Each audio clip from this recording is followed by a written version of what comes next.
السلام عليكم ورحمة الله. كيف دايرين؟ لاباس عليكم؟ بخير. نتمنى هذا الفيديو يلقاكم في اتم الصحة والعافية ومبروك عواشركم. جيت اليوم نشارك معكم هذه الحليوة ديال ريش بوند معشوقة الجماهير، بما اننا حنا في الاستعدادات ديال العيد. اول حاجة غنبداو بالصلاة على سيدنا محمد وعلى اله وصحبه اجمعين. اللهم صل وسلم وبارك على سيدنا محمد وعلى اله وصحبه اجمعين. كيف قلت لكم معشوقة الجماهير اللي ضروري كنديرها كل عيد، ما كتخطانيش. واخا ندير الحلويات اللي درت هذه ما كتخطانيش. قدمتها معكم ثلاثه النكهات وثلاثه اشكال مختلفين. اول حاجه غندوزو للمقادير وطريقه التحضير. بالنسبه للقصريه غادي نحيدوها دابا، غادي نخدموها في الخلاط. هذا السر اللي تيخليها تجي ناجحه. غادي ناخذ ثلاثه البيضات غنديرهم في الخلاط، مولينكس ديال العصير، وغادي نضيف عليهم واحد الكاس ديال السكر سنيده وكاس ديال الزيت. نتوما غتلاحظوا معايا كتجي خفيفه وكتجي هشيشه. وراكم عارفين يعني هاد الحلوه اللي تقليديه ديال زمان، ولكن راها طوب صراحه، كتعجبني بزاف وبزاف الناس كتعجبهم.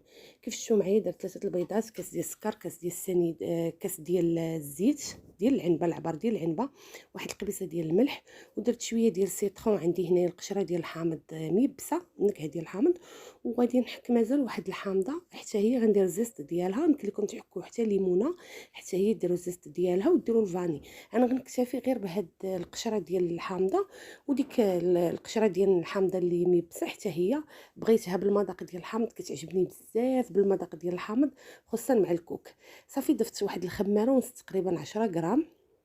هاد الخماره الثانيه غناخذ منها تقريبا غير نصف معلقه صغيره.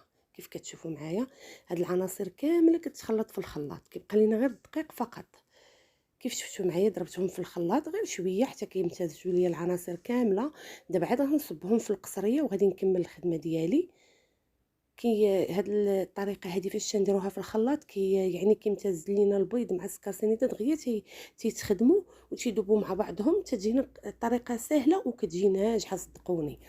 دابا البنات غادي ناخذ دقيق، غنعبروا معكم بالكاس شحال هزات ليا هاد القياس ديال ثلاثه البيضات. وبالنسبه للبيضات راه عندي ثلاثه البيضات راه كبارين ماشي صغار. درت الكاس الاول والدقيق كنغربلو، ضروري الا ما غربلتوش في الاول كنغربلو دابا. هذا الكاس الثاني البنات غادي نحسب معكم الكاس بالعبار ديال العنبه. هذا الكاس الثالث.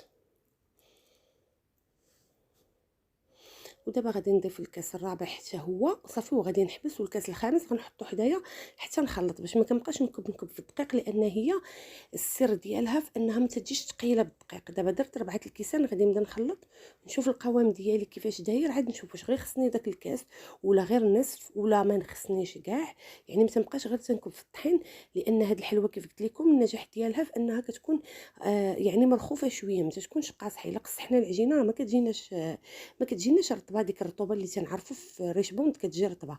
هي السر ديال انها كتعجبنا هي انها كتجي ديك رطبه بزاف، خصوصا ملي تدار في الكونفيتور كتزيد ترطب. كيف كتشوفوا معايا الخليط ديالي غيحتاج مازال هذاك الكاس، يعني 5 د الكيسان تقريبا نصف كيلو تقريبا. المهم نتوما عبروا بالكاس من الاحسن. كيف كتشوفوا معايا وكيبقى ثاني على حساب البيض. كيف قلت لكم كاين البيض اللي تيكون صغير، كاين البيض اللي تيكون كبير، يعني على حساب. صافي غادي نجمعها في داك الطحين ديالها فقط. هي هذه البنات شوفوا كيفاش مرخوفه، راه ما تنخليهاش ما تجيش ثقيله، كتجي مرخوفه العجينه كيف قلت لكم باش كتجيني ناجحه. دابا غادي نقسمها على ثلاثه الاجزاء. بالنسبه للكميه كتجي كميه لا باس بها. الا بغيتو اكثر يمكن لكم تضاعفوا المقادير او ديروا 4 البيضات. وبالنسبه للزبده انا ما تنديرهاش بالزبده البنات ريش بوند، دغيا كتنتشل وما يعني ما كتدومش في الوقت. هي الريش بوند الاصليه بالزيت وبالبيض. بالنسبه للقياس قسمتها قلت لكم على ثلاثه يعني اجزاء. الجزء الاول غنخليه بالنكهه ديال الحامض عادي، الجزء الثاني درت فيه معلقه ديال قهوه سريعه الذوبان ومعلقه ديال الكاكاو، والجزء الثالث غنضيف ليه واحد شويه ديال الكراميل اللي محضراه في البيت، وغنضيف ليه واحد فلون كراميل، وغادي نضيف ليه واحد المعلقه صغيره ديال الدقيق، لان ملي بديت كنحرك بحال داك الكراميل طلق ليا مازال العجينه بدات كتلصق. نتوما لقيتوا القوام ديالها هو هذاك ما تزيدوا حتى شي حاجه. انا غنزيد ديك معلقه ديال الطحين كيف كتشوفوا معايا، لان غادي ترخف ليا العجينه داك الكراميل.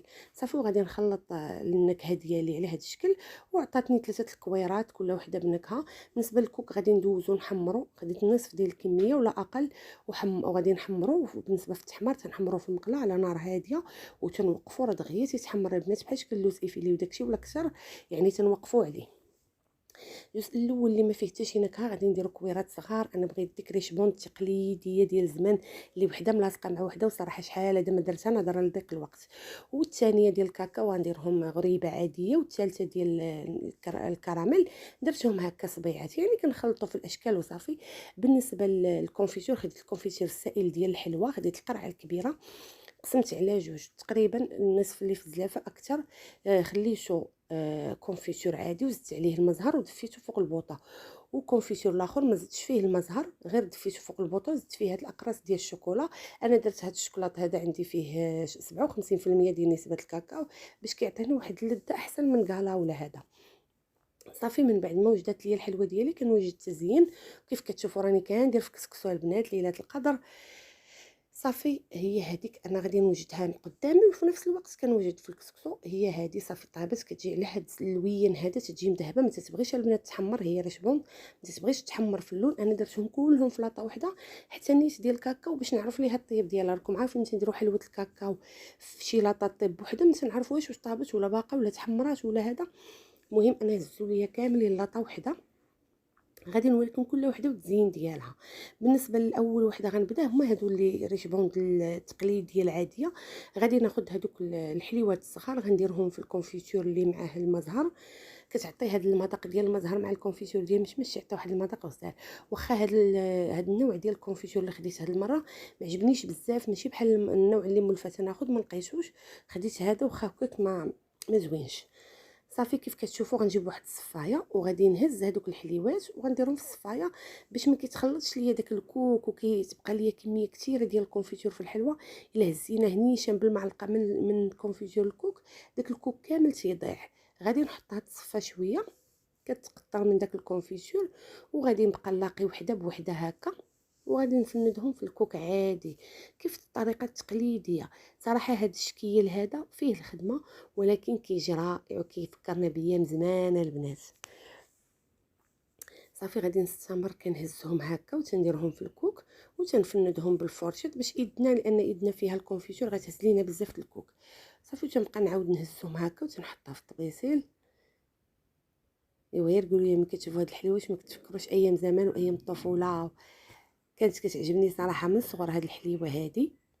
وكيف قلت لكم يعني ما كتخطانيش دائما، ما كتخطانيش واخا ندير غير شويه، المهم ضروري. صافي غادي نستمر في هادو حتى يتفندوا، وغادي ندوز ديال الكراميل حتى هما تنحاول نلاقيهم هكا بالفرشيطه البنات باش ما يتحلوش ليا. هي راه غير تتبرد صافي تتلصق مع بعضها ما تتبقاش تحل. غادي ناخذ ديال الكراميل كيف قلت لكم غنديرهم في نفس الخليط ديال الكونفيتور كيف كتشوفوا معايا، وغادي نفندهم في داك الكوك اللي حمرت. هادو صبيعات كنبدلوا الاشكال وصافي كنوعوا حتى هما غادي نديرهم يتقطروا هكا في ديك الشبيكه. كيف قلت لكم كتحيد لينا دوك الزوائد ديال الكونفيتور، ها نتوما شفتوا بنات شحال حيت كتحيد لنا دوك الزوائد ديال الكونفيتور، وفي نفس الوقت كنهزوا الحلوه شويه ناشفه ما كتخلطش لينا مع الكوك. وغادي نفندوها في داك الكوك اللي حمرت على هذا الشكل هذا. كيف كتشوفوا غادي نستمر فيها حتى هي كنفندها وكنهزها بالفورشيط، كتجي على هذا الشكل حتى هي كيجي واحد المذاق مختلف مع الكراميل وداك الكوك حتى هو محمر. راكم عارفين الكوك محمر كيعطي واحد المذاق مختلف على الكوك عادي، كيطلق داك المذاق ديالو كيتكونسونطرا. غادي نكمل هادو حتى هما كنفندهم على هذا الشكل هذا. وغادي ندوزو حتى لديال الكاكاو حتى هو. بالنسبه لديال الكاكاو كيف شفتوا معايا راني دوبت هذاك الشكلاط في الكونفيتور. يمكن لكم ديروا غير واحد المعلقه ولا جوج ديال الكاكاو الا ما بغيتوش مع معلقه ديال القهوه وتذوبوهم في داك الكونفيتور وتفندوا فيهم. الا ما بغيتوش ديروا الشكلاط عادي.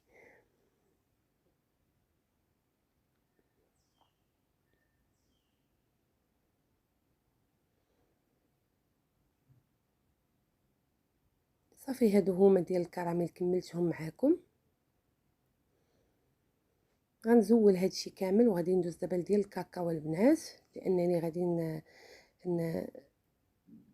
نزينو بالفيرميسيل على هذا الشكل هذا. بالنسبه للفيرميسيل انا خديته من بيم، جابوه في بروموسيون هو بيبي شوكولا هاد الايام البنات. ديري ليه تقريبا 10 دراهم 9 دراهم فاصله شي حاجه. فيها 150 غرام راه تبارك الله فيها يعني تدي لينا الحلوه. وبالنسبه للفيرميسيل ديال بيم انا تيعجبني لانه كحل ناصع، وحتى الكاليتي ديالو زوينه. كاين شي كاكاو شي فيرميسيل بعض المرات كتشري كتلقاي اللون ديالو باهت وما زوينش وكيبقى يتعجن دغيا. هذا الكاليتي ديالو زوينه، انا دائما تناخذو. هاد المره خلاص جايبينه في بروموسيون زوين. صافي غادي نبقى نفند هذيك الحليوه ديالي حتى هي كنخليها حتى كتقرطر شويه من داك الخليط ديال الكونفيتور الشوكولات باش ما كتهش ليا بزاف ديال الفيرميسيل. واخا هاد الحلوه راه كتهز الفيرميسيل، ولكن حتى انا كنخلي الحلوه ديالي حتى كتنشف باش داك الفيرميسيل ما يتخلطش مع الكونفيتور ويولي لينا بحال السائل. صافي تناخذ الفرشاط وتنفندهم هكا. هنا راه كنتكب ليا واحد شويه ديال الكوك محمر مع هاد الفيرميسيل، ولكن كيعطي واحد المنيضر زوين. وكنستمر حتى كنكملهم كاملين. صراحه كتجي هاد الحليوه كتجي لذيذه وكتجي هشيشه بزاف، وكيف قلت لكم المذاقات كيجيو مختلفين. نتمنى تعجبكم. هذه هي الشكيلات ديالي هما هادو. كيف قلت لكم راه جات هشيشه ومازال قد ما كتبقى البنات، قد ما كتهشاش وكتبقى واحد المده طويله، ما كتنتلينا ما كتغمل ما والو، عكس ديال الزبده ما كتدومش مده طويله. كيف قلت لكم كنتمنى تعجبكم. الا عجبتكم ما تنسونيش من اللايك ديالكم، ما تنسونيش من التعليقات الزوينه ديالكم. والناس اللي غيشوفوا الفيديو اول مره نتمنى يشتركوا في القناه باش يبقى يوصلهم دائما الجديد. نتمنى تبارطاجيوه مع صحاباتكم مع احبابكم مع عائلاتكم. وفيديو قادم ان شاء الله في امان الله. كنقول لكم مبروك عواشركم، الى اللقاء.